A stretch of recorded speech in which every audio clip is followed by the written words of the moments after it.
మహాలక్ష్మి మందిరము దగ్గర దొంగలు తాళాలు పగలగొట్టి బంగారము మరియు వెండి 1 తులం బంగారము 6 తులాల వెండి దొంగిలించడం జరిగింది.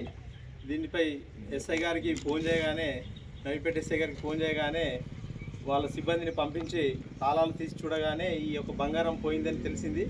ఈ యొక్క సంఘటన నిన్న రాత్రి జరిగినట్టుగా పూజారి గారు చెప్తున్నారు. ఇక్కడికి టెంకాయ గారు వచ్చారు. వచ్చి చూడగానే వీడీసీ వాళ్ళకి ఈరోజు పొద్దున కొబ్బరికాయ కొట్టడానికి వచ్చినప్పుడు వీడీసీ వాళ్లకు తెలియజేశారు. తెలియజేయగానే పోలీస్ సిబ్బందికి చెప్పగానే వాళ్ళు వచ్చి చూస్తే